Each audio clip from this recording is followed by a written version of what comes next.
साल 2011 की बात है। अहमदाबाद की साबरमती सेंट्रल जेल, जहां 94 आरोपियों पर मुकदमा चल रहा था। बिल्कुल सही सुना आपने, मुकदमा जेल में चल रहा था, क्योंकि किसी को भी अदालत ले जाना सुरक्षित नहीं था, जितने भी आरोपी थे। 2011 की फरवरी में जब कोर्ट ने फैसला सुनाया, तब इस मामले को 9 साल हो चुके थे और इस दरमियान फाइल हुई दर्जनों चार्जशीट, कॉन्स्पिरेसी थ्योरीज के दौर चले, मीडिया रिपोर्ट्स आई तमाम, डॉक्यूमेंट्रीज बनी और पॉलिटिकल तूफान उठते रहे। जांच कमेटियों की पोथी भर रिपोर्ट्स भी सामने आई, पर असलियत सामने नहीं आई। असलियत साबरमती एक्सप्रेस कांड की। गुजरात में भड़की सामने ये भी जाता है कि उन्हीं सवारियों का दाहोद रेलवे स्टेशन पर भी जाएगा।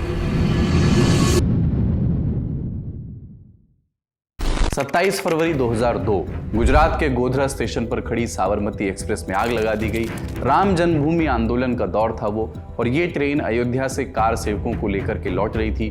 कोच नंबर S6 में लगी आग से 59 लोग जिंदा जल गए और देखते ही देखते गुजरात दंगों की आग में झुलसने लगा। साबरमती एक्सप्रेस केस में जांच के बाद पुलिस ने 94 आरोपियों के खिलाफ चार्जशीट दाखिल की। शुरुआती सुनवाई में कोर्ट ने माना कि यह हादसा कोई एक्सीडेंटल केस नहीं था, बल्कि एक सोची समझी साजिश थी। कोर्ट ने 11 आरोपियों को फांसी और 20 को आजीवन कारावास की सजा सुनाई। बाकी 63 आरोपियों को बाइज्जत बरी कर दिया गया। बरी होने वालों में वो भी शामिल था जिसे पहले इस मामले का मुख्य आरोपी माना जा रहा था। ये मामला हाईकोर्ट गया। 2017 में गुजरात हाईकोर्ट ने भी इस केस में फैसला सुनाया। बस फर्क उसमें इतना था कि जिन 11 लोगों को फांसी की सजा सुनाई गई थी, उनकी सजा को आजीवन कारावास में बदल दिया गया। 22 साल हो गए, पर अभी ये मामला सुप्रीम कोर्ट में लंबित है। जनवरी 2025 में इस पर सुप्रीम कोर्ट में सुनवाई होनी है। लेकिन इससे पहले ही एक फिल्म आ गई है, उसका नाम है साबरमती रिपोर्ट, और इस फिल्म को लेकर के काफी विवाद हो रहा है। लेकिन इन सब के बीच इस घटना से जुड़े कई सवालों की चर्चा फिर से हो रही है, जैसे क्या हुआ था 27 फरवरी 2002 को, कैसे लगी थी साबरमती एक्सप्रेस में आग, अब तक के फैसलों के आधार पर अपराध कैसे तय किया गया, किन पर तय किया गया। आज इसी पर बात करेंगे। नमस्कार, अपन है कुलदीप और आप देख रहे हैं जटिलता का विलोम और सरलता का पर्यायवाची, आसान भाषा में, जिसमें आज के एपिसोड में परतें खोलेंगे गुजरात में हुए गोधरा कांड। 6 दिसंबर 1992 अयोध्या में विवादित ढांचे को गिरा दिया गया। इसके बाद अगले 1 दशक तक राम जन्मभूमि का मुद्दा छाया रहा। 2001 में तब के इलाहाबाद में कई हिंदू संगठनों की एक बैठक में यह फैसला लिया गया कि राम मंदिर निर्माण के लिए एक बड़ा अभियान चलाया जाएगा। इस अभियान के 3 प्रमुख चरण तय किए गए: जल अभिषेक, जप यज्ञ और अंत में पूर्णाहुति महायज्ञ। इस अभियान का लक्ष्य था पूरे देश के कोने कोने से लोगों को जोड़ करके अयोध्या में राम मंदिर निर्माण की मांग को बल देना। पूर्णाहुति यज्ञ की शुरुआत हुई 24 फरवरी 2002 से। विश्व हिंदू परिषद ने सभी कार सेवकों से पूर्णाहुति यज्ञ में शामिल होने का आग्रह किया। गुजरात से जो कार सेवक जप यज्ञ में गए थे, उन्हें 2-2 हजार के 3 बैचेस में अयोध्या भेजने का प्लान बना। पहला बैच, जिसमें लगभग 2000 कार सेवक थे, वो 22 फरवरी को गुजरात से अयोध्या के लिए रवाना हुआ। 25 फरवरी को यह बैच अयोध्या से गुजरात के लिए लौटा। आना जाना दोनों ही साबरमती एक्सप्रेस से हुआ था। रेलवे टाइम टेबल के मुताबिक ट्रेन को 26 तारीख की रात 3 बजे तक अयोध्या पहुंच जाना था, लेकिन ट्रेन करीब 5 घंटे लेट चल रही थी। 27 फरवरी की सुबह 7:43 पर ट्रेन गोधरा स्टेशन पर पहुंची। ट्रेन में कुल 18 डिब्बे थे, जिनमें से 10 स्लीपर क्लास, 6 जनरल और 2 लगेज डब्बे थे। ट्रेन में कौन कौन था? ट्रेन की सीटिंग कैपेसिटी 1320 से ज्यादा की नहीं थी, लेकिन सिर्फ कार सेवकों की ही संख्या 2000 के लगभग थी। इसके अलावा बाकी पैसेंजर्स भी थे। अधिकतर कार सेवकों के पास स्लीपर कोच की टिकट नहीं थी। इसके बावजूद, जैसा आमतौर पर ट्रेनों में होता है, वो लोग आरक्षित डब्बों में घुस गए। इस घटना की जांच के लिए बनी नानावती आयोग की रिपोर्ट के मुताबिक कार सेवक अनरिजर्व्ड सीटों पर बैठे हुए थे और कई ने सीटों के बीच के रास्ते और टॉयलेट के पास की जगह ले ली थी। डब्बे इतने खचाखच भरे थे कि टीटी भी टिकट नहीं चेक कर पाए। S6 कोच, जो इस पूरी घटना का केंद्र बना, वो ट्रेन के बीचों बीच था। उसमें भी कमोबेश यही हाल था। पैसेंजर्स से बातचीत के बाद आयोग ने यह अनुमान लगाया कि S6 कोच में करीब 200 लोग थे। खैर, गोधरा स्टेशन से थोड़ा सा आगे करीब 8 बजे के करीब इस कोच में आग लग गई। आग किसने लगाई इसे लेकर के ही पूरा विवाद है, लेकिन फिलहाल जानते हैं कि आग लगने के बाद क्या हुआ। जब तक फायर ब्रिगेड और बाकी मदद पहुंचती, S6 कोच भगभगा के जल उठा। तब तक आग बुझाई जाती, जब तक 59 लोगों की जान चली गई।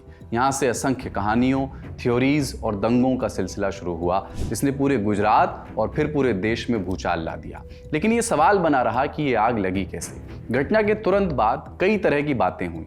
विश्व हिंदू परिषद और अन्य हिंदू संगठनों ने इसे हिंदुओं के खिलाफ एक प्री प्लान्ड, पहले से तय की गई साजिश करार दिया। गुजरात सरकार ने भी इसे साजिश बताया और कहा कि कश्मीर के आतंकवादियों और गोधरा के कट्टरपंथियों ने इसे मिलकर के अंजाम दिया है। तो फिर सच क्या था? ये साजिश थी, आतंकवादी गतिविधि थी या फिर कोई हादसा था? इसके लिए आपको कुछ चीजें समझनी होंगी, मसलन नानावती कमीशन की रिपोर्ट, अहमदाबाद की फॉरेंसिक साइंस लेबोरेटरी की रिपोर्ट, उमेश चंद्र बनर्जी की रिपोर्ट और अलग अलग अदालतों के फैसले। सभी को बारी बारी से समझते हैं।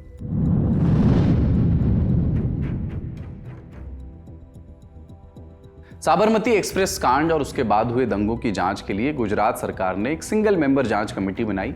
इस कमेटी के लिए गुजरात हाईकोर्ट के रिटायर्ड जज जस्टिस के.जी. शाह को नियुक्त किया गया, लेकिन उनकी नियुक्ति पर विवाद हुआ। आरोप लगाया गया कि जस्टिस शाह भारतीय जनता पार्टी के करीबी हैं। सार्वजनिक दबाव के बाद सुप्रीम कोर्ट के रिटायर्ड जज जस्टिस जी.टी. नानावती को इस कमेटी का चेयरमैन नियुक्त किया गया। हालांकि के.जी. शाह कमेटी के मेंबर बने रहे। साल 2008 में कमेटी ने रिपोर्ट सबमिट की। रिपोर्ट पूरी होने से कुछ महीने पहले ही जस्टिस के.जी. शाह का निधन हो गया, जिसके बाद इस कमेटी में उनकी जगह गुजरात हाईकोर्ट के रिटायर्ड जज जस्टिस अक्षय मेहता को नियुक्त किया गया। इस रिपोर्ट में क्या कहा गया? रिपोर्ट के मुताबिक 27 फरवरी की सुबह 7:43 पर साबरमती एक्सप्रेस गोधरा स्टेशन पहुंची।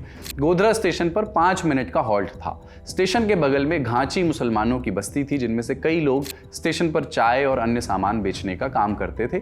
इनमें से ज्यादातर के पास लाइसेंस नहीं था ये बेचने का, जो उन दिनों रेलवे स्टेशनों पर एक आम बात हुआ करती थी। बहरहाल नानावती कमीशन की रिपोर्ट के अनुसार उस रोज गोधरा स्टेशन पर जब ट्रेन रुकी, कुछ कार सेवक उतरे और उनकी कुछ मुस्लिम वेंडर्स के साथ नोकझोंक हो गई। सिद्दीक बकर नाम के एक चाय वाले के साथ हाथापाई के आरोप भी लगे। एक आरोप यह भी लगा कि सोफिया बानो नाम की एक मुस्लिम लड़की से छेड़छाड़ हुई और उसे ट्रेन में बैठाने की कोशिश की गई, लेकिन सोफिया ने शोर मचाया, जिसके बाद उसे छोड़ दिया गया। हालांकि कमीशन ने अपनी रिपोर्ट में जब सोफिया का बयान लिया तो वो इस निष्कर्ष पर पहुंचा कि यह बात सच नहीं थी, क्योंकि अगर ऐसा होता तो उस वक्त कई रेलवे गार्ड्स और कई अन्य वेंडर्स भी स्टेशन पर मौजूद थे, किसी ने यह होते हुए देखा होता। इसके पहले भी इस ट्रेन जर्नी के दौरान उज्जैन और 1-2 स्टेशन पर भी कार सेवकों और मुस्लिम समुदाय के लोगों के बीच नोकझोंक की खबरें आई थी, जो जन मोर्चा अखबार में छपी थी, जिसका उपलब्ध प्रमाण है अभी भी। इन सभी घटनाओं के बाद 7:50 के करीब ट्रेन स्टेशन से चली। 60-70 मीटर चलते ही ट्रेन के 4 डिब्बों में चेन खींची गई और ट्रेन रुक गई। ऐसा क्यों हुआ? यहाँ पर 2 तरह की थ्योरी कमीशन के सामने आई। कुछ का कहना था कि चंद कार सेवक प्लेटफॉर्म पर छूट गए थे, जिसकी वजह से चेन खींची गई, जबकि दूसरे पक्ष का मानना था कि ट्रेन को जलाने के मकसद से उसे रोका गया था, उस पर हमला करने के मकसद से। यहाँ एक सवाल यह भी था कि ट्रेन को स्टेशन पर ही क्यों नहीं रोका गया, स्टेशन से थोड़ा आगे जाकर के ट्रेन को क्यों रोका गया। दरअसल हर स्टेशन के बाहरी छोर पर कुछ केबिन्स बने होते हैं, पीले रंग से पुते हुए छोटे छोटे कमरों को शायद आपने आज भी देखा होगा। इनका काम ट्रेन की मूवमेंट और ट्रैक्स को मैनेज करना होता था, लेकिन यह इलाका एकदम खुला होता था, जबकि स्टेशन में ट्रैक्स के दोनों तरफ दीवारें होती हैं, इसलिए भीड़ घुस करके अटैक नहीं कर सकती। कई हिंदू संगठनों और गुजरात सरकार का मानना था कि चेन देर से इसलिए खींची गई ताकि उसे एक केबिन के पास रोका जा सके। नानावती रिपोर्ट आगे कहती है कि जब ट्रेन रुकी तो भीड़ ने ट्रेन पर पत्थरबाजी करना शुरू कर दिया। इससे बचने के लिए जो ट्रेन में बैठे हुए यात्री थे उन्होंने खिड़कियां बंद कर ली। कई लोग बचने के लिए ऊपर वाली बर्थ्स पर चढ़ गए, लेकिन इसी दौरान अचानक S6 में आग लग गई या लगा दी गई। आग कैसे लगी, इसके 2 वर्जन हैं। ट्रेन में मौजूद पैसेंजर्स के अनुसार कुछ इन्फ्लेमेबल लिक्विड और जलती पोटलियों को ट्रेन के अंदर फेंका गया, जबकि गुजरात सरकार की तरफ से जांच कर रही टीम ने कमीशन को बताया कि अपराधियों ने S6 और S7 के बीच जो कनेक्टिंग डक्ट होती है उसे तोड़ा और अंदर घुस करके करीब 60 लीटर पेट्रोल ट्रेन में उड़ेला और आग लगा दी। आग कैसे लगी, ये इस घटना का सबसे बड़ा सवाल था। ये बात कुछ हद तक साफ हुई फॉरेंसिक साइंस लेबोरेटरी FSL की रिपोर्ट से।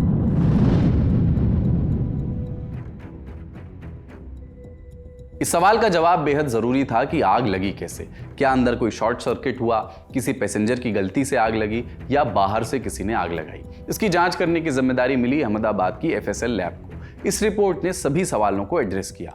रिपोर्ट के मुताबिक आग शॉर्ट सर्किट से नहीं बल्कि एक इन्फ्लेमेबल लिक्विड से लगी थी। एफएसएल लैब ने हालांकि ट्रेन पर बाहर से ही बाल्टियों और डिब्बों से पेट्रोल फेंकने वाली बात को खारिज कर दिया। क्राइम सीन को समझने के लिए बाकायदा एक सिमुलेशन किया गया, मतलब पूरी निगरानी में फिर से उसी घटना का रूपांतरण किया गया। उसी स्थान पर एक ट्रेन की बोगी को रखा गया, अलग अलग तरह के कंटेनरों का इस्तेमाल करके बोगी पर पानी डाला गया ताकि आग फैलने के तरीके का परीक्षण किया जा सके। रिपोर्ट के अनुसार बोगी की खिड़की की ऊंचाई जो है वो जमीन से 7 फीट थी।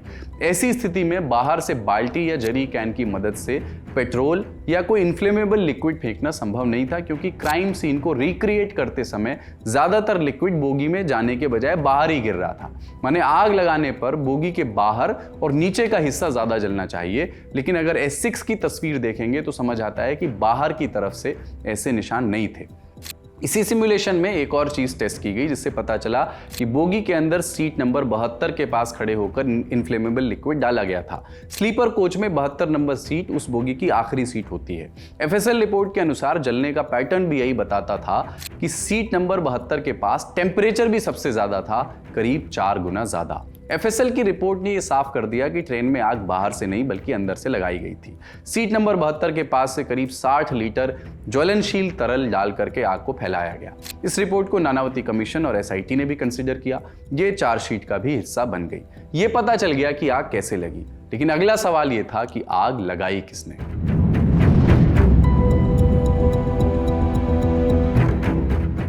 नानावती कमीशन की रिपोर्ट में कुछ थ्योरीज का जिक्र है। इसके अनुसार इस घटना के जिम्मेदार नामों में शामिल थे नानू मियां, मौलवी उमर, रजाक कुरकुर और सलीम पानवाला। एक बार इन सभी के बारे में जान लेते हैं। नानावती कमीशन और फिर एसआईटी की तरफ से फाइल चार्जशीट में मौलाना उमर और नानू मियां इस घटना के मास्टरमाइंड थे। मौलाना उमर गोधरा क्षेत्र में देवबंदी तबलीग जमात आंदोलन का एक प्रमुख नेता था। कुछ देर पहले हमने बताया था कि गोधरा स्टेशन के पास घांची मुस्लिम समुदाय के लोग रहते थे और इस समुदाय में तबलीग जमात के काफी फॉलोअर्स माने जाते हैं। मौलाना उमर पर इस साजिश में शामिल होने और इसकी जांच में रुकावट डालने के आरोप लगे। नानू मियां उत्तर प्रदेश का रहने वाला था। वो सीआरपीएफ में कांस्टेबल था पहले, और उसे अप्रैल 2000 में नौकरी से निकाल दिया गया था। इसके अलावा रजाक कुरकुर और सलीम पानवाला गोधरा रेलवे स्टेशन पर अपनी दुकानें चलाते थे। अजय कनू भाई, जो गोधरा स्टेशन पर एक चाय की टपरी पर काम करते थे और इस केस में विटनेस भी थे, उन्होंने कमीशन को बताया कि सलीम पानवाला और रजाक कुरकुर स्टेशन पर मौजूद सभी वेंडर्स पर अपनी धाक जमाते थे। उनकी मर्जी के बगैर स्टेशन पर कोई व्यक्ति सामान नहीं बेच सकता था। यहां तक कि रेलवे के अधिकारी और सुरक्षा बल भी उनको कंट्रोल नहीं कर पाते थे।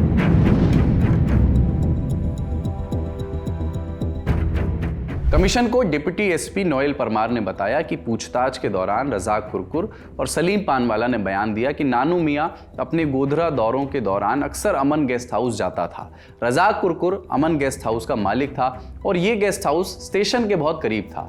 जब उसने आखिरी बार अमन गेस्ट हाउस का दौरा किया तो उसने रजाक कुरकुर और दूसरे लोगों को बताया कि कैसे कश्मीर में मुस्लिम ऑर्गेनाइजेशंस प्रशासन से लड़ रही थी। डिप्टी एसपी का कहना था कि ऐसी बातों से नानू मियां ने रजाक कुरकुर और अन्य लोगों को उकसाने की कोशिश की। इसके बाद हाजी बिलाल, रजाक कुरकुर और सलीम पानवाला घटना से एक दिन पहले अमन गेस्ट हाउस में मिले और यहां मिलकर के एक साजिश रची। पेट्रोल पंप पर उस वक्त मौजूद कर्मचारियों ने कमीशन को बताया कि 26 तारीख की रात करीब 10 बजे कुरकुर और पानवाला काला भाई पेट्रोल पंप गए। उनके बाकी साथी जैसे सलीम जर्दा, शौकत, इमरान शेरी और जबीर बेहरा 3 व्हीलर टेम्पो में पेट्रोल पंप पहुंचे। इन लोगों ने 140 लीटर पेट्रोल कनस्तरों में भरवाया। पुलिस से पूछताछ के दौरान इन अपराधियों ने बताया कि इन कनस्तरों को अमन गेस्ट हाउस के पीछे कुरकुर के घर में रखा गया था। जब साबरमती एक्सप्रेस स्टेशन पहुंची और प्लेटफॉर्म पर सद्दीक बकार का झगड़ा हुआ, तब सलीम पानवाला और उसके साथियों ने भीड़ को भड़काना शुरू किया। उन्होंने अफवाह फैलाई कि कार सेवकों ने मुस्लिम लड़की को किडनैप कर लिया है और उसे ट्रेन में बैठाकर ले जा रहे हैं। लड़की वाली बात सुनकर के आसपास के लोगों ने ट्रेन पर पथराव शुरू कर दिया। शौकत, रफीक, इमरान शेरी और उनके बाकी साथी कुरकुर के घर पर रखे पेट्रोल से भरे कनस्तर टेम्पो में लेकर के केबिन ए के पास पहुंचे। लतीको नाम के शख्स ने एक बड़े चाकू से पेट्रोल के कनस्तरों के ऊपरी हिस्से में छेद किए और कोच S6 और S7 के बीच के वेस्टिब्यूल यानी दोनों डिब्बों को जोड़ने वाले क्लैंप को काटा। उसके बाद इन सब ने मिलकर के अंदर करीब 60 लीटर पेट्रोल डाला और फिर आग लगा दी। कुरकुर और पानवाला ने अपनी निगरानी में इस कांड को अंजाम दिया। और कमीशन के मुताबिक इस पूरे कांड का मास्टरमाइंड था मौलाना उमर। गौर करने वाली बात यह भी है कि 2004 में केंद्र में कांग्रेस की सरकार बनी। आनन फानन में तब की यूपीए सरकार ने गोधरा कांड और उसके बाद हुए गुजरात दंगों की जांच के लिए एक नई कमेटी बनाई। इस कमेटी का जिम्मा सौंपा गया सुप्रीम कोर्ट के रिटायर्ड जज जस्टिस उमेश चंद्र बैनर्जी को। उन्होंने 4 महीने में रिपोर्ट बना भी दी। माने एक तरफ नानावती कमेटी की रिपोर्ट को बनने में 6 साल लगे, दूसरी तरफ इस कमेटी ने 4 महीने में ही रिपोर्ट अपनी सौंप दी। इस रिपोर्ट ने गोधरा कांड को साजिश नहीं बल्कि एक एक्सीडेंटल एक्ट बताया। इस रिपोर्ट के खिलाफ गुजरात हाई कोर्ट में याचिका दाखिल हुई और हाई कोर्ट ने इस रिपोर्ट की बातों को रिजेक्ट कर दिया, खारिज कर दिया और इस कमेटी की जांच को ही गैर संवैधानिक घोषित कर दिया गया। सवाल नानावती कमीशन की रिपोर्ट पर भी उठे, लेकिन कोर्ट ने इस रिपोर्ट को जजमेंट के दौरान कंसीडर किया। माने इसमें कुछ खामियां थी, आरोप भी थे, लेकिन नानावती कमीशन की रिपोर्ट कोर्ट को कुछ हद तक तर्कसंगत लगी। कैसे?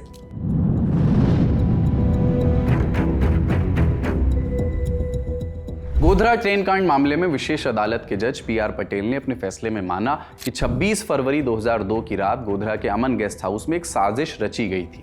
इस बैठक में रजाक कुरकुर के साथ साथ सलीम पानवाला और उसके साथी शामिल थे। जज ने कहा कि 27 फरवरी 2002 को ए केबिन के पास चेन खींच करके ट्रेन रोकी गई। इसके बाद 5 आरोपियों अयूब पटेलिया, इरफान कलंदर, महबूब पोपा, शौकत पटेलिया और सिद्दीक वोहरा ने S6 और S7 कोच के पास के वेस्टिब्यूल को तोड़ा, S6 कोच में घुसे और पेट्रोल डाल करके कोच में आग लगा दी। इस आगजनी में 59 लोगों की मौत हो गई, जिसमें 27 औरतें और 10 बच्चे थे। सरकार की तरफ से पक्ष रखने वाले पब्लिक प्रोसिक्यूटर JM पंचाल के अनुसार अदालत ने इस थ्योरी को कई पहलुओं पर खरा पाया, मसलन FSL की साइंटिफिक रिपोर्ट, वहां मौजूद लोगों ने जो बयान दिए और उस समय घटनाओं की एक दूसरे से जो कड़ियां जुड़ी। 11 लोग जिसमें रजाक कुरकुर भी शामिल था, उन्हें फांसी की सजा सुनाई गई। 20 लोगों को आजीवन कारावास हुआ, लेकिन कोर्ट ने पुलिस और कमीशन की ओर से आरोपित मौलाना उमर को बाइज्जत बरी कर दिया। ट्रायल कोर्ट के फैसले के बाद यह मामला हाई कोर्ट पहुंचा। साल 2017 में गुजरात हाई कोर्ट ने इस मामले पर अपना जजमेंट दिया। हाई कोर्ट ने 11 लोगों की फांसी की सजा को आजीवन कारावास में बदल दिया और इसके पीछे हाई कोर्ट ने 2 तर्क दिए। पहला, हाई कोर्ट का मानना था कि आग एक ही तरफ से लगाई गई, यानी दूसरी तरफ से भागने का रास्ता छोड़ दिया गया था, यानी आरोपियों का मकसद इतनी बड़ी संख्या में मौतों का नहीं था, उसमें इजाफे का नहीं था। हाई कोर्ट ने दूसरा रीजन ये दिया कि कोच में भीड़ ज्यादा थी, इस वजह से ज्यादा मौतों की जिम्मेदार वो भीड़ भी थी जो ट्रेन के भीतर थी। इस जजमेंट के बाद 10 अक्टूबर 2017 को इंडियन एक्सप्रेस में एक रिपोर्ट छपी, जिसमें S6 में उस वक्त मौजूद लोग जो बच गए लेकिन करीबियों को खो बैठे थे, उन्होंने इस जजमेंट को गलत माना। उनका कहना था कि यह फैसला समाज को एक गलत संदेश देगा। आगे इस केस का क्या हुआ? अभी यह मामला सुप्रीम कोर्ट में है। जनवरी 2025 में इस पर सुनवाई होनी है, जनवरी का इंतजार है। गोधरा कांड भारतीय इतिहास के सबसे बड़े घटनाओं में से है, जिसने बाद में राजनीतिक रंग भी लिया। इस घटना के बाद हुए दंगों ने देश की राजनीति का रुख मोड़ दिया। आज के एपिसोड में इतना ही। इस एपिसोड को लिखा हमारे साथी आकाश ने। देखते रहिए दी ललन टॉप।